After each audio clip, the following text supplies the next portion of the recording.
Olá pessoal, hoje 8 de agosto é celebrado o Dia Nacional do Combate ao Colesterol, data em que busca aí a conscientização e a prevenção de doenças cardiovasculares. Segundo a Sociedade Brasileira de Cardiologia, as doenças cardiovasculares são líderes de mortalidade no Brasil. São cerca de 14 milhões de brasileiros que possuem alguma doença no coração e o órgão estima aí que mais de 380 mil pessoas morrem por ano em consequências dessas doenças, ou seja, 30% de todos os óbitos no país. Para entendermos um pouco mais, vamos conversar com quem entende do assunto.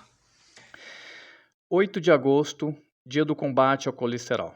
Estou aqui com a doutora Andresa Chaguri. Queria que a senhora explicasse para a nossa audiência a importância desse combate ao colesterol nessa data hoje, que consideramos importante, né? Olá, obrigada pelo convite, obrigada aos leitores, aos ouvintes que estão nos acompanhando. O colesterol, ele é de muita importância, ele não é só prejudicial, ele é importante para a síntese de outros hormônios sexuais, cortisol, é importante para a síntese de outras coisas que são importantes no nosso metabolismo. Mas quando ele ultrapassa o valor de normalidade, ele pode ser prejudicial. E o combate, ele fala justamente porque ele é um fator de risco muito importante para as doenças cardiovasculares. Entre essas, o infarto e o acidente vascular encefálico, né, que é o derrame. Então, controlar o colesterol é fundamental para que a gente evite essas doenças, que podem ser fatais. Doutora, como que a gente pode combater eles, né? Para que a gente não tenha esse colesterol, vamos dizer, colesterol ruim dentro da gente.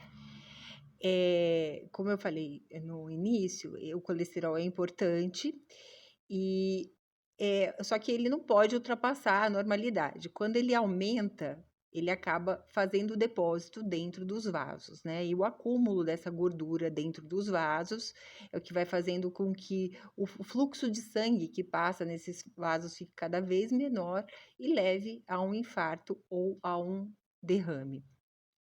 Uma das coisas fundamentais que eu costumo dizer que faz parte da minha receita antes de qualquer remédio, e o paciente ele precisa levar isso como um remédio mesmo para a vida, como se tivesse prescrito, é mudar os hábitos.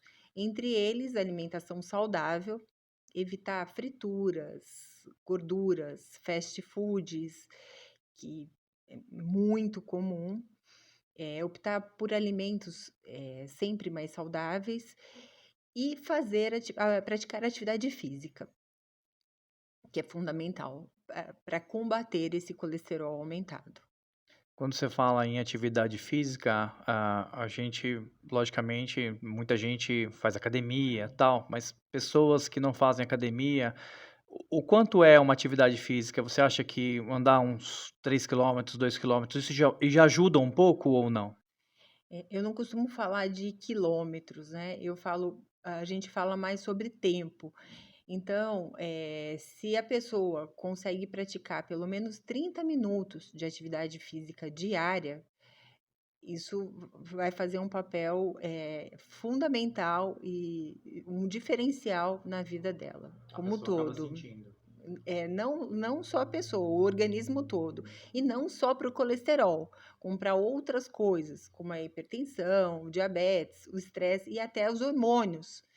E então é fundamental que exista a prática de atividade física. Lógico que isso também é uma coisa muito pessoal, porque algumas pessoas, a atividade física, ela precisa ser prazerosa, né? E algumas pessoas se identificam mais com uma caminhada, outros se identificam mais com uma natação. Então, eu sempre falo para os meus pacientes também que você precisa gostar daquilo que você está fazendo. Colocar isso para sua vida, mas que isso seja prazeroso e que isso vire um hábito de vida. Para finalizarmos em relação ao check-up, de quanto em quanto tempo a gente pode fazer o exame de sangue, logicamente, de quanto em quanto tempo a gente tem que ir a um médico para ver até como se nós estamos com colesterol bom, se estamos com colesterol ruim? Isso sobre colesterol bom ou ruim foi importante até você perguntar, porque as pessoas usam esse termo, mas na verdade o colesterol chamado de bom é uma lipoproteína de alta densidade, chamado de HDL, e o HDL funciona carreando esse colesterol que estão nos vasos para o fígado e dali ele é eliminado. Por isso ele é chamado do colesterol bom.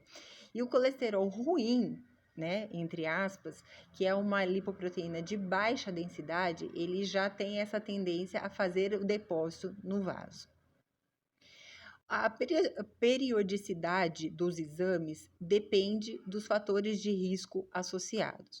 Quando a gente fala no indivíduo que não tem nenhum fator de risco saudável, que não tem mais nenhum outro problema de saúde, pelo menos uma vez por ano, os exames de check-up são importantes. Para aqueles indivíduos que já têm outros fatores, como diabetes, hipertensão, ou que nós iniciamos um tratamento, nós precisamos encurtar esse tempo, até para ver se o controle está ficando adequado.